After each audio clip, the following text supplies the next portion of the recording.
First tonight, new travel restrictions and guidelines are taking effect here in southern New England. Good evening, I'm Mike Montecalvo. This is in response to the growing number of COVID-19 cases in other parts of the country. Dr. Anthony Fauci saying today the U.S. could soon top 100,000 new COVID-19 cases per day.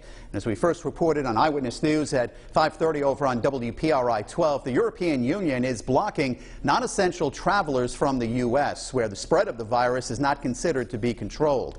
The EU says it plans to update that list of countries allowed to travel there every 2 weeks, so we'll keep you updated. Eyewitness News reporter Rob Nesbitt joins us now live from the control room with an update on the local regulations and what you need to know before heading to the airport. Rob?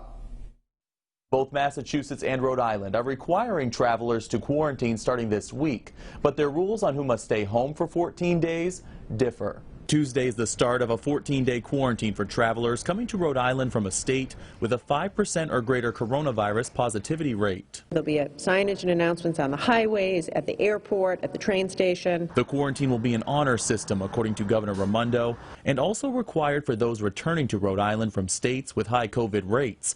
Essential workers are exempt, as well as those who are able to show proof of testing negative for the virus within the prior 72 hours. It couldn't have been a more inappropriate time for that to come into play. Amy Hunt of Warwick has family coming to visit her from Florida for 4th of July weekend.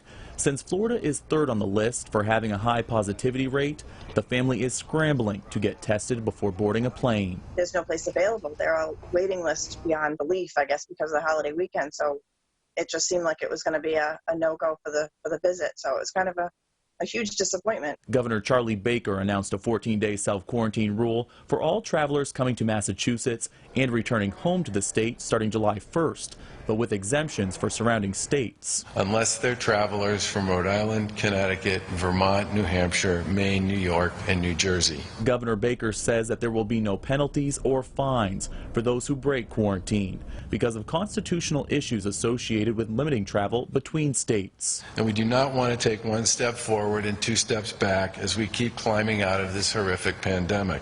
Governor Baker says that most of the quarantine data his office receives comes from the lodging industry and that the 14-day quarantine has been effective for the last 2 months. Reporting from the control room, I'm Rob Nesbitt, Eyewitness News.